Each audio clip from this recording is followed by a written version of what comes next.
Hey everyone, welcome to Chapter 1. This is the lecture and the PowerPoint. Let's begin. So I'm going to give you a little bit of an introduction to political ideologies, polarization, and culture. And then we'll go into political systems, the differences between direct and representational democracy.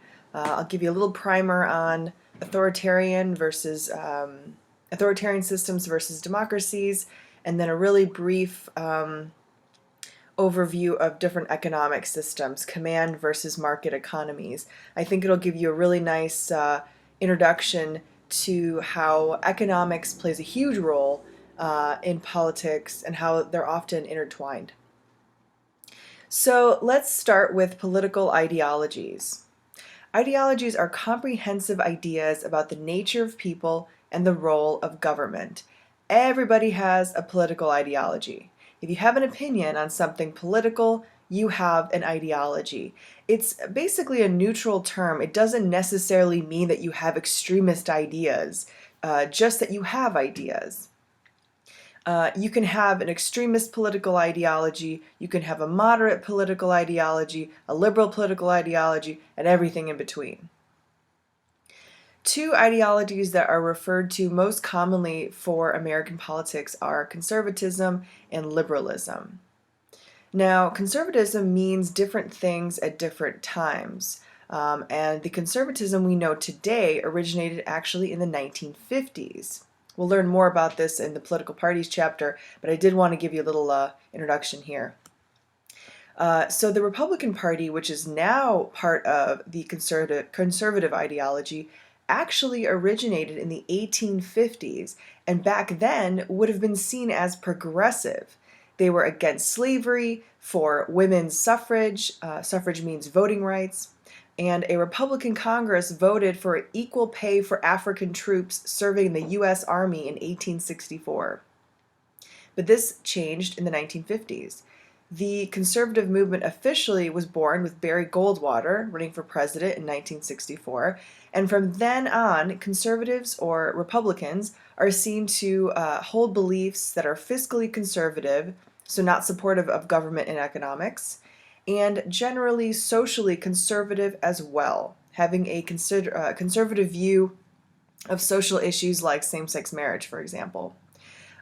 We are going to learn more about this in the political parties chapter, as I mentioned, but it's interesting stuff, that history. But liberalism actually changed throughout history as well. In the 19th century, liberals were really skeptical of the federal government, which is ironic if you know anything about liberals, until Franklin Delano Roosevelt became president and instituted programs like Social Security and unemployment insurance. So like conservatism, liberalism took a different identity after the 1960s, when liberals rallied for the civil rights movement, which worked to obtain rights for African Americans. The liberals also supported second wave feminism as well, that came about in the 1960s. We'll learn again more about this in the political parties chapter, as well as in chapter 5A and 5B. So generally, liberals tend to put high value on social and economic equality, minority rights, and government intervention in the economy.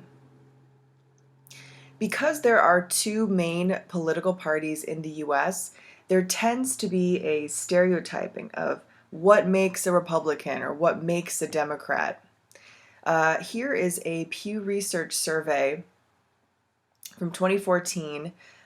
They found that these are the hot button issues that tend to politically identify a person, either Republican, right here, or Democrat.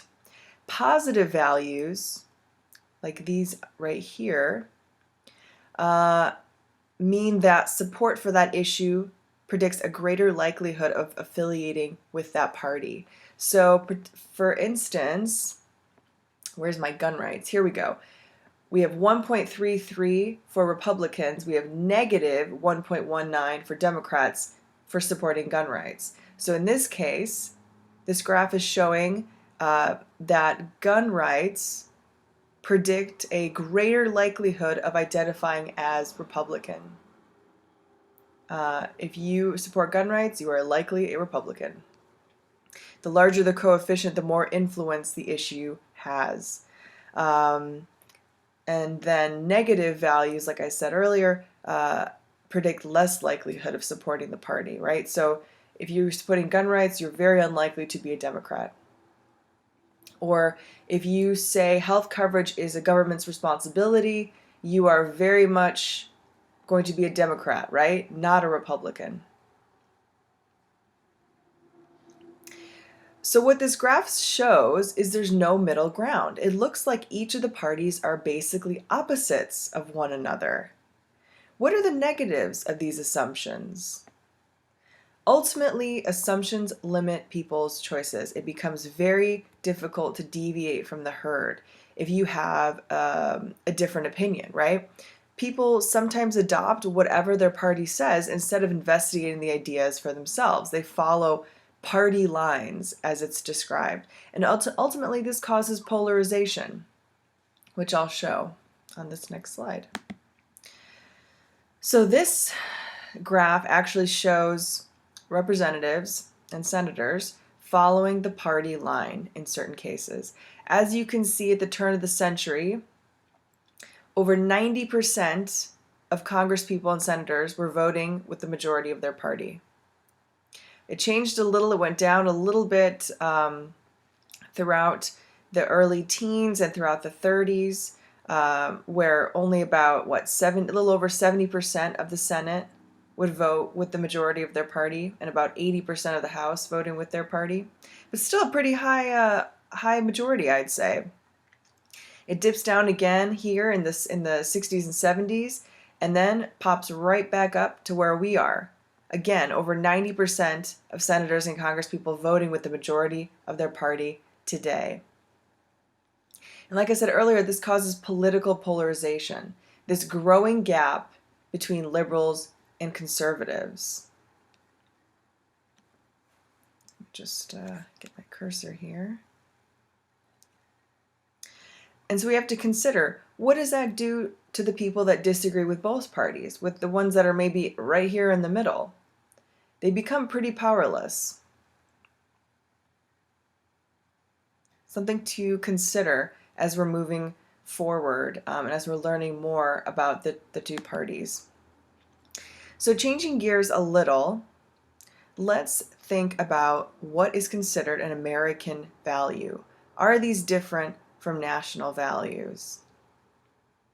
Does culture change? And if so, can American values change? When we think of Abraham Lincoln, what do we think of? Emancipation Proclamation, freeing the slaves, supporting the humanity of all people, right? He is considered the greatest president of all time. We have his profile here on the penny, right? There's a grand Lincoln Memorial in D.C. Well, we rarely see any negative depictions of Lincoln today. He is venerated, like I said, as one of the best presidents in American history, but he was the subject of very critical attacks during his time. This is a very racist depiction here, and a very unflattering position here, right? People severely disagreed with his ideas, and they questioned his motives for being against slavery. It's shocking, right? Now, here I'm obviously focusing specifically on Lincoln, but we can see how attitudes towards slavery changed based on how we see Lincoln, right? How do these changing attitudes towards Lincoln demonstrate changes in American culture or values? We have a completely different conception of humanity today, right? All people are equal under the law. Not so much during Lincoln's time, right? Women were considered second-class citizens. African Americans and other minorities were enslaved. They were considered subhuman. So we go from slavery being fine, right? Being almost a value, at least in the South, right? To having an African American president. Things change. Culture and values change. They're not eternal or never changing, but they're actually based on social construction. So let's look into social construction and perception. Now, the key to understanding what social construction is perception. We all agree that certain things are true. A good way to think about the importance of perception is with the example of money. It doesn't really have any intrinsic value, right? Especially since we've gone off the gold standard, but it's paper, right? We all decide that it means something, right? It's a social construction. It's constructed through social means. What happens to money if there's a zombie apocalypse? Right, it becomes pretty meaningless. You can't eat money. It no longer has this agreed upon value. And we learn and pick up these social constructions. Think about elevator etiquette. What are you supposed to do when you go into an elevator? There's sort of these agreed upon actions, right? You face forward. You generally don't talk to people. It's a little odd. I mean, maybe if you're really friendly. And sometimes when you exit, you wish the person a good day. But, no one goes in there and turns around and stares at the wall, right? And it's not like anyone actually taught us this, right? It's not like someone says, okay, this is how you enter an elevator. This is how you stand. Don't be too awkward. So they don't come out of nowhere, and they sometimes occur over time through mutual agreement.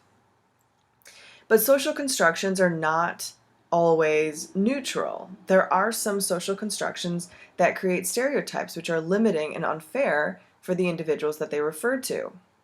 Consider slavery again. Race is a social construction. There is actually no biological difference between the skeletons of a white person and an Asian person or an African. The only difference is the social differences. We see differences in skin color and then correspond those colors to social inferiority or superiority. The idea of race was actually constructed in 1776 by a German scientist. I linked a really cool video that explains a lot more of this in your module, so I do recommend you checking that out. We're going to talk more about race and hierarchy in Chapter 5b, but basically the idea is to question our assumptions. What are the ideas we hold for no other reason than we were just always taught this, or we always assumed it to be true?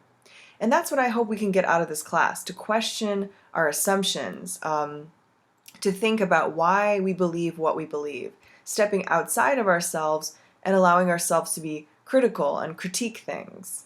That's the starting point, I think. So let's go to another, changing gears again. Let's consider different forms of democracy. And we'll start at the very beginning, at the very instance of democracy in Athens, Greece. This type of democracy was called direct democracy, which is different from the representative democracy we have today. In a direct democracy, the legislature was made up of all of the citizens, well, all the male citizens at least, not just the leaders elected by the people. There were no representatives, or very few representatives. There was a ton of participation, and people actually voted directly for the laws. It was this idea of a popular vote. So people vote directly, and then the majority wins. The Founding Fathers, particularly James Madison, was pretty worried about this. He didn't really like the idea of direct democracy because he thought it could go wrong in several ways. This image here maybe gives you an idea of why he thought direct democracy was a danger. And the first thing he thought of was this mob rule, right? That the majority can become tyrannical, right? It would become a rule of the mob.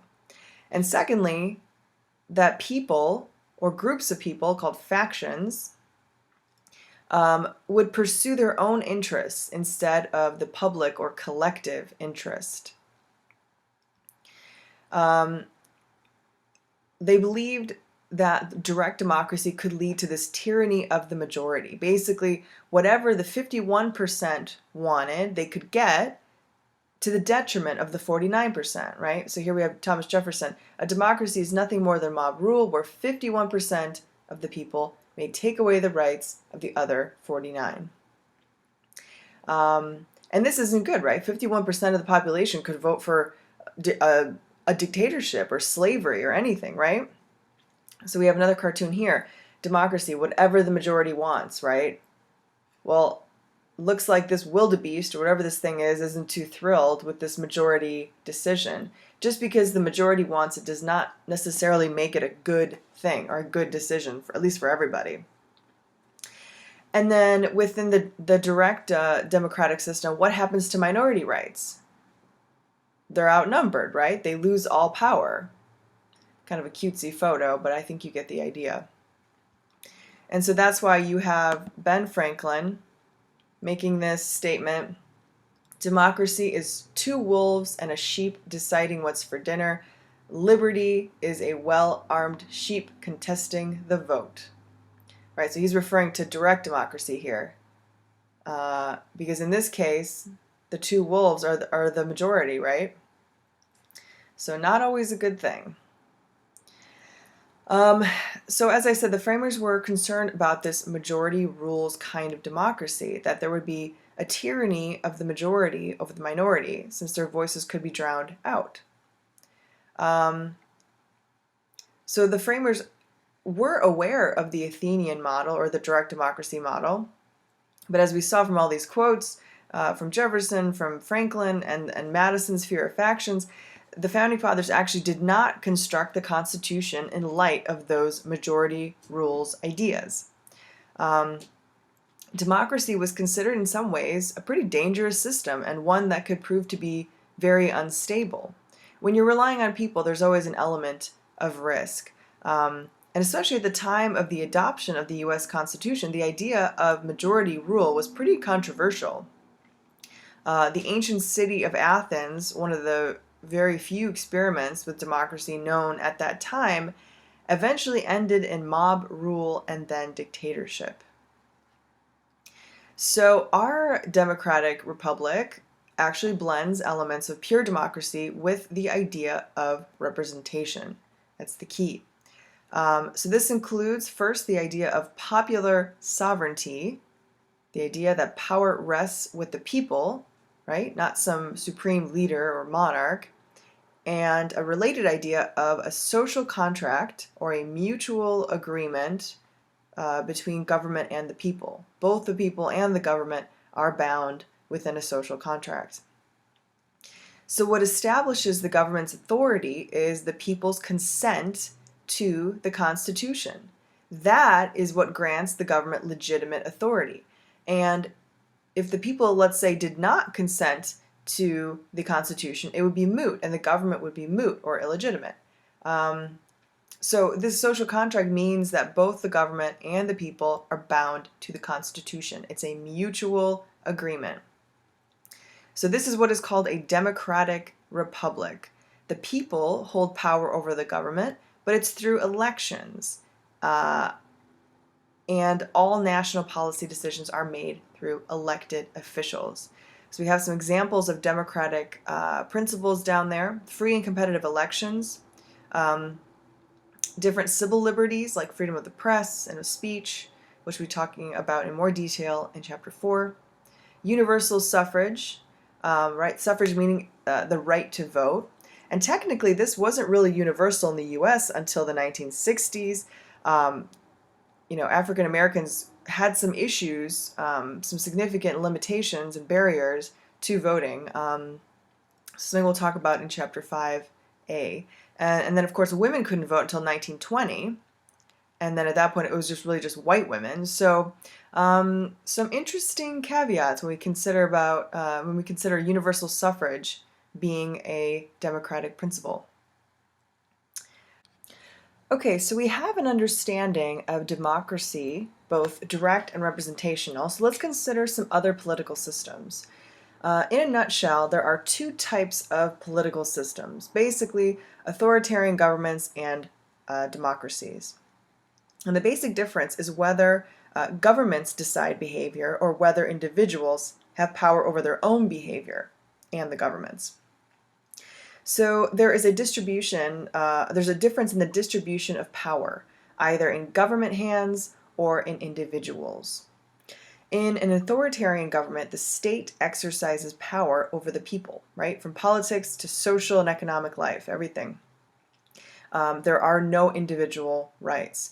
For example, you have dictatorships or monarchies, like in Saudi Arabia. There's a religious monarchy, power in one individual.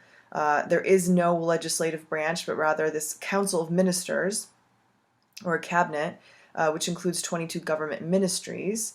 They're not elected, and the laws are based on Islamic Sharia law, again with the king at the top. So you could call Saudi Arabia a religious monarchy. In a theocracy, the state has a national religion, and usually a religious leader in a leadership position. Like in Iran, there is an Ayatollah, or a supreme leader that is the head of the state and the highest ranking political and religious authority. He actually has more power than the president. And yes, there is a president in Iran. An oligarchy is another example of an authoritarian government, and it is ruled by the few, or a ruling class, like in Russia. In Russia, since 1996, 7 bankers have the majority of the resource-producing assets.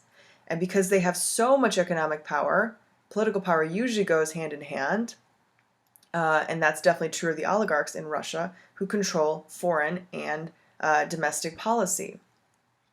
A totalitarian government is a combination of an authoritarian government along with socialism. So the state has control over economic, social, political, and moral parts of the society. It's complete control. So the difference is that extra economic power, right? It's an authoritarian government, right? Plus control over the economics. So an example of this is North Korea, right? The means of production are owned by the state. Services like healthcare or education are subsidized or state funded, and there's no individual liberty, extreme control, and extensive security apparatus. Excuse me. Now, the complete opposite of an authoritarian government, right here, right, from 100% government control to 0% government control, the state, there's no government, no laws. People basically can do what they want. Since this doesn't exist in the world, there isn't actually an example of an anarchic society, the spectrum changes to one between authoritarianism and democracy, right?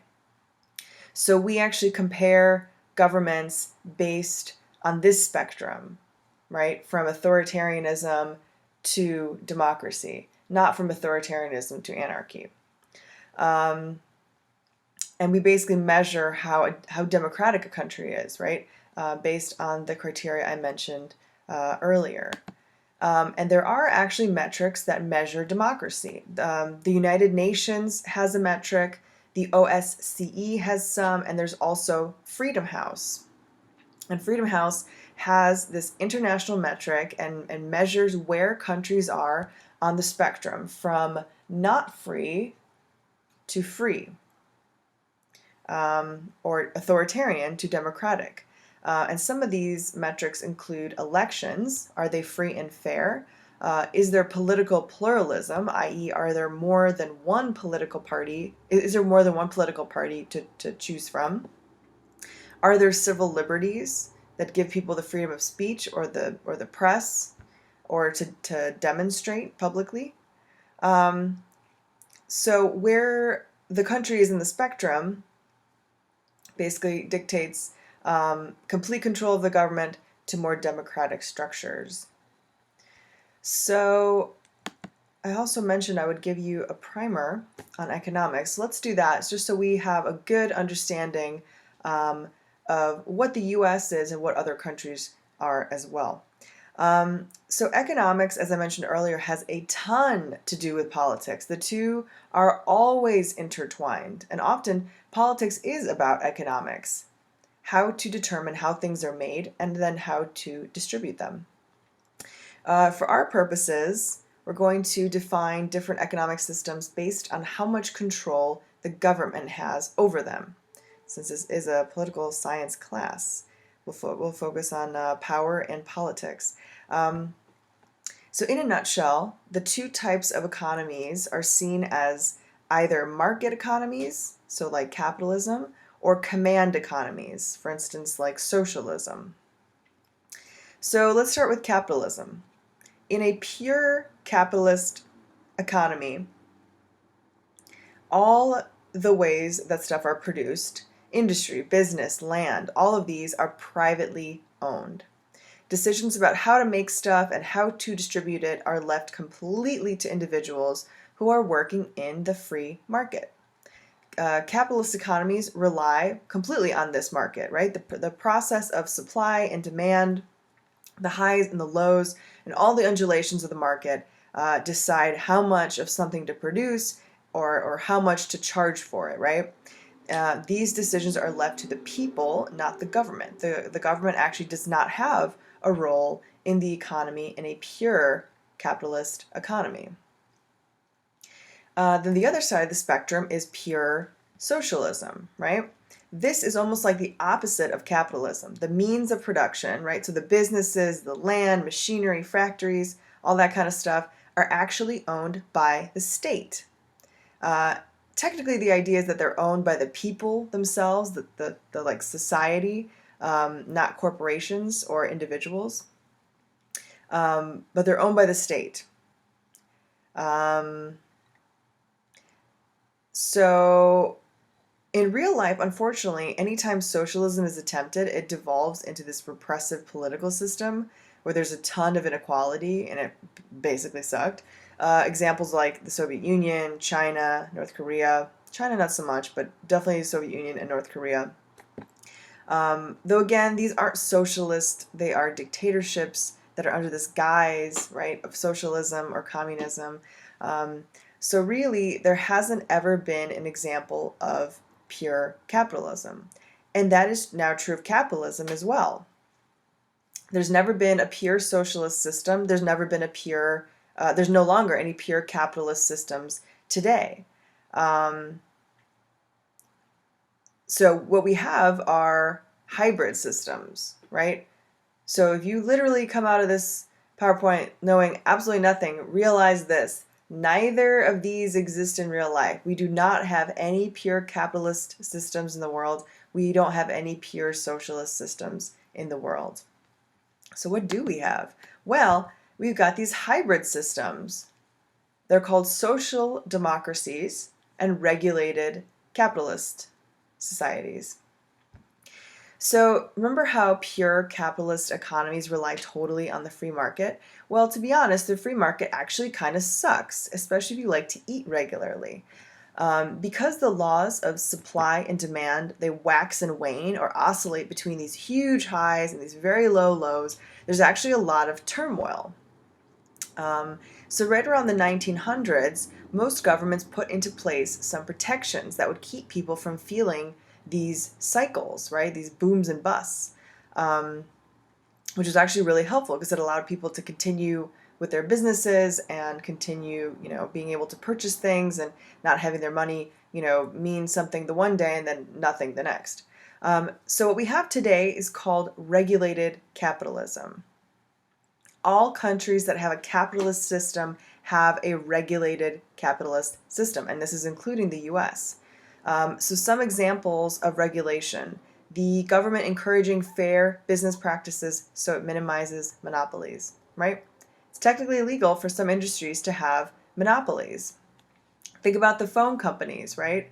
They cannot merge together into one super phone company, right? That would be terrible, actually. But if we lived in a pure market system, right, in pure capitalism, there would be monopolies and there would be really nothing stopping them from hiking up their prices and gouging us all and having terrible service all the same, right? There's nothing you can do. There's nowhere else you can go if there's only one provider, right? So the government in a regulated capitalist society ensures competition, right? The government also provides goods and services to people, right? Highways, street lighting, libraries, museums, schools, Social Security, national defense. Who do you think these are paid for? By the tax dollars, right? These are all examples of government involvement in a capitalist economy. So government intervention does not have to have a negative connotation, just as an aside there. All right, so we talked about pure capitalism, we talked about regulated capitalism. Now let's talk about social democracies. This is basically most of Western Europe, and they're between socialism and capitalism. They like some ideas about, they like the ideas that socialism proposes, but they would rather bring them about in democratic reform rather than like a Marxist revolution. So they focus on bringing equality to their societies, right? So the elimination of poverty and unemployment, better housing, healthcare for everybody, subsidized daycare, often free schooling and university. This doesn't necessarily mean that everything is nationalized or controlled by the government or just taken over by the government. Most of these services are actually put in private hands, though it does mean that about half of the national output goes to this: state healthcare, unemployment benefits, free higher education, pensions, etc. So basically, I mean, all of this to let us know that there's no such thing as a pure capitalist economy, no such thing as a pure socialist economy, that we have some close approximations. Most of the world exists between these two boxes. These boxes that are purple there. Just again to reiterate, I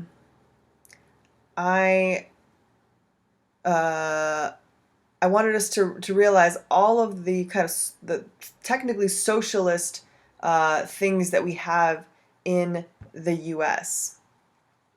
The ones in bold here are examples of entitlement programs. The main ones are Social Security, which you actually pay into through payroll taxes.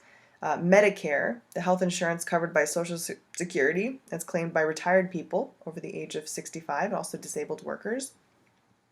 There's Medicaid, right? Health insurance for low-income people, pregnant women, and children below 6 with a certain income under the poverty line. And again, like I mentioned earlier, the military, we have highways and roads, police and fire departments, all the way down, public parks, the jail and prison system, the sewer system, corporate bailouts, actually. What else do we have? Secret Service, all the different departments, right, of education, energy, the National Weather Service, NPR, my favorite, all of the acronyms, right, the CIA, the FBI, the IRS, Amtrak, if you like trains. So basically, again, I don't want you to think that socialism should have a bad connotation all the time. When you hear socialism, you shouldn't just automatically think of North Korea or something, right? We have socialist elements in the U.S. as well. I think that's where I want to end today for Chapter 1. Thank you for your attention, and you can feel free to go to Chapter 2 and listen to that lecture. As always, any questions, please don't hesitate to email me.